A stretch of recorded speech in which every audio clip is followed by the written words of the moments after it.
All right, admit it. You have crypto and blockchain questions, but you're afraid to ask. Well, here we're going to go over some questions, and also we're going to provide some answers talking about, crypto and blockchain, because I get it. It's kind of a confusing concept. I've been doing it for a while. And who am I, by the way?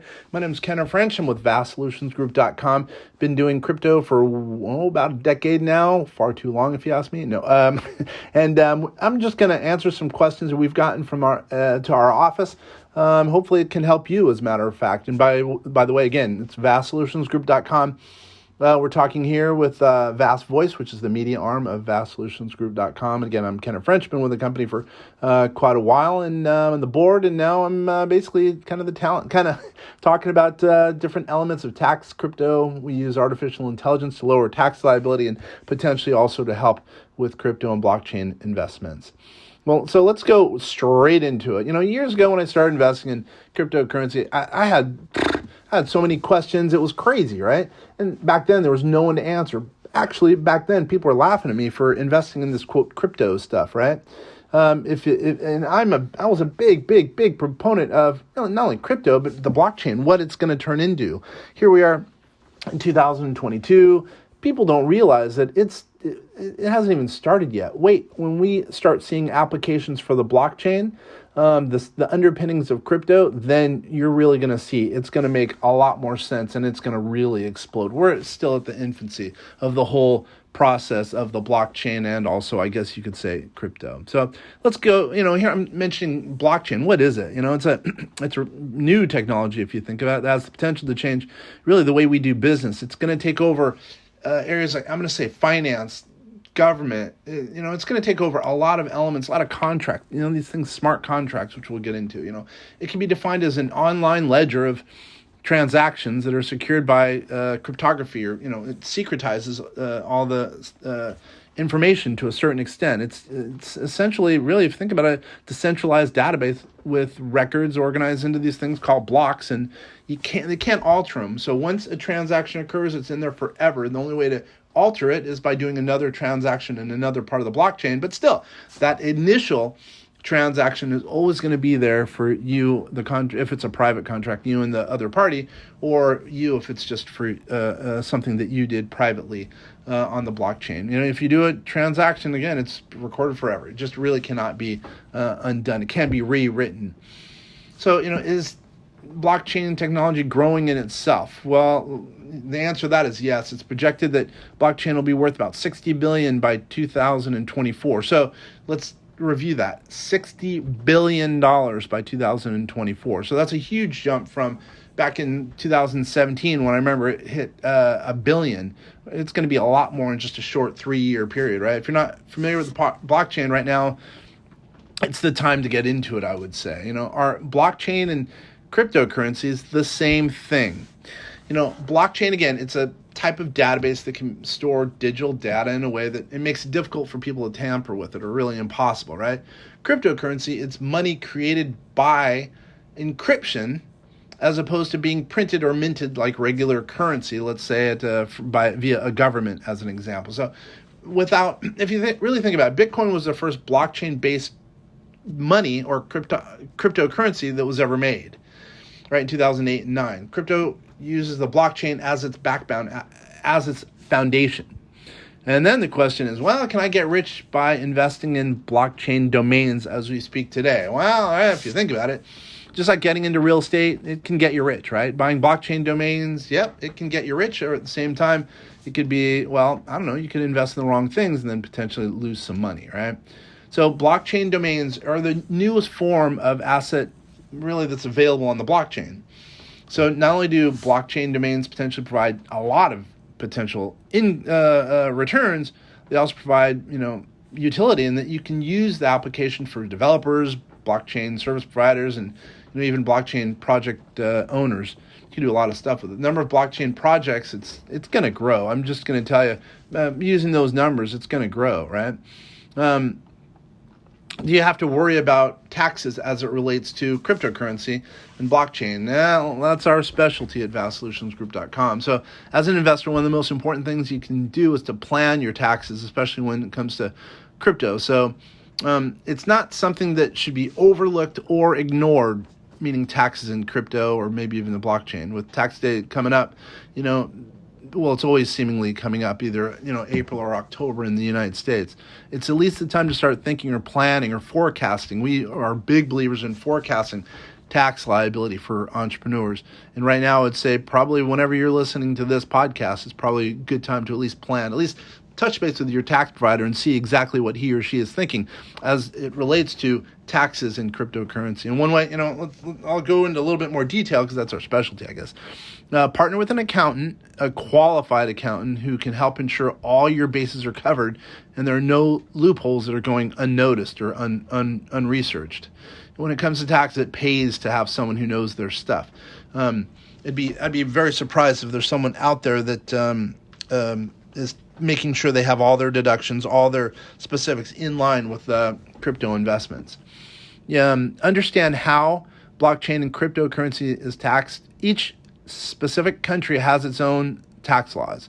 Make sure that you're in communication with the specific region that you're even doing some trading with, if you're doing it through a network, as an example, or a DAO.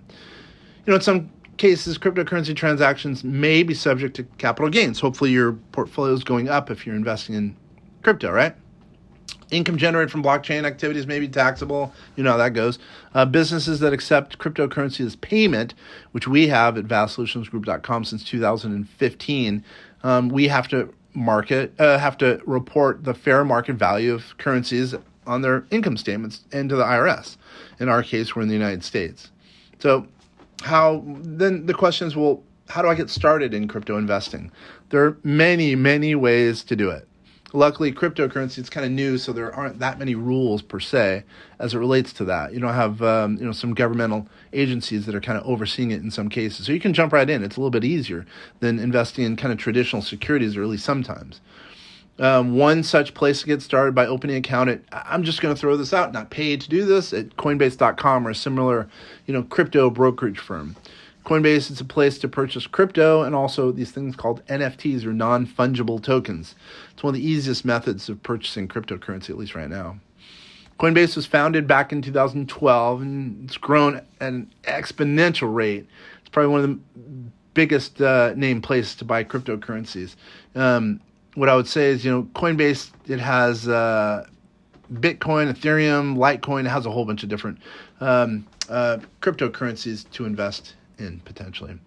In recent years, Coinbase, it's been pushing towards, allowing more and more crypto. So that's just something to keep an eye on. Now, what do we mean by crypto wallets? Everyone uses that term. I have a crypto wallet, right? A cryptocurrency wallet is a software program where basically coins are stored. It's almost like a physical, think of it as a USB drive. The only way to access the coins in the cryptocurrency wallet is through encrypted or secretive keys, usually two keys, one private and one public key. The crypto transactions will be communicated on the blockchain, to the blockchain, if you think about it. That's the cryptocurrency's distributed ledger, as I mentioned before. And there's three main types of cryptocurrency wallets. So there's the software, the hardware, and paper. So the best cryptocurrency wallet depends on the security level that you require, right? So do you want to store everything for yourself, or would you rather have someone else do it? Anyway, a crypto wallet may look like any other software program you download and open, maybe in Chrome or whatever the case is, but it really isn't. These crypto wallets, they store your private and public keys, as well as they interact with the various different blockchains. The security of these cryptocurrency wallets, they really depend on the strength of your password that you set up when creating the crypto wallet. The stronger your password, think about this, the stronger your password, the safer your crypto will be. Private keys are stored in a file on your computer potentially. This is how you have access to the coins. If another person gets access to your private keys, they too will have access. Not good generally, okay? So you got to make sure that generally you're the only person who has a copy of that, or a very trusted individual. And then some people say also have an attorney potentially that has access to half of it, and someone else who has access to the other half of a password, as an example. So those two must have to work together. I would say just make sure your cryptocurrency password is very, very safe. And so cryptocurrency hardware wallets are super secure because all the cryptocurrency transactions must be confirmed using the buttons on the cryptocurrency hardware on its wallet, on the wallet itself. Now, maintaining cryptocurrency hardware wallets also keeps all your cryptocurrency's transactions secure. So you'll need to manually enter your crypto wallet's password every time you want access to it. So again, that password is really important. So okay, let's talk about the three things, or I should say the things to know before getting started in trading. This isn't an all-inclusive list, but it's a list nonetheless. One of the most important things to remember before buying crypto and thinking you're going to get huge rates of returns overnight is that it's still in a developing stage as an industry. What does that mean? It's not even there yet. When I say there, it hasn't hit its maturity level. So it means cryptocurrency has room for growth, yeah, but there's also the downside because you don't know what's going to happen potentially because it's so brand new. And once again, crypto it's risky. It's next thing many people, let's just say all of a sudden they forget about cryptocurrency. It's nothing. Oh, well, you could lose the value of your account because you've invested in a cryptocurrency and it's not doing well. Remember, because if you really think about it, by the way, cryptocurrency it exists via technology, and you just never know what's going to happen with technology. Hopefully, it's going to be around, but crypto it's not a tangible asset. It's not like real estate, or it's not like a dollar bill as an example, which even some people say and speculate that dollar in wherever the country is, it's thrown out by a government, so it still potentially isn't worth what some people would think. So now you got to remember, do you have the stomach for cryptocurrency trading? Is it the right thing for you? Before buying crypto, it's important to think about investing in general and then think about crypto investing. It takes it to another level.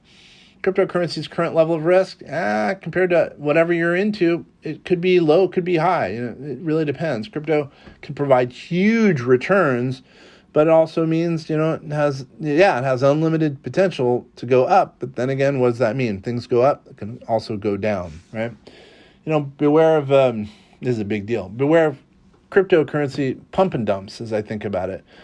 I'm just thinking of these off the top of my head, by the way, but these are huge to think about. So all of a sudden someone might be pushing cryptocurrency. All of a sudden they say, all right, it's hit a rate of return that I like. And if it's a small amount of market capitalization or cryptocurrency that's out there, all of a sudden they dump it because they need to for whatever reason, all of a sudden lose its value. You could be the one holding the bag. All of a sudden buying something at making a number up, $100,000 of value, all of a sudden it goes up to $200,000, and someone says, I'm going to dump it because of whatever reason. If they own enough of the cryptocurrency, it goes down to $10,000. You've lost your money because of a pump and dump.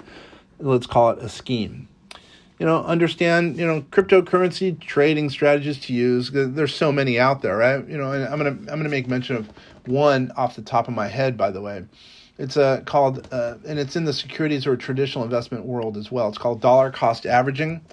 DCA, it's called that because, it takes the guesswork out of your cryptocurrency investing by making kind of ongoing purchases. Instead of thinking, I'm going to buy a whole bunch today, then what you're basically doing is buying it over X period of time, every month, every week, or every year. So let's say it's January 1st. All right, I'm going to buy it on the 10th of every month as an example. Or I'm going to invest in crypto every Monday as an example. So anyway, potentially what can end up happening is you can have a lower purchase amount or per transaction amount because you're buying little when the portfolio is up, or let's say the security, and a lot when the security is down, or in this case, cryptocurrency.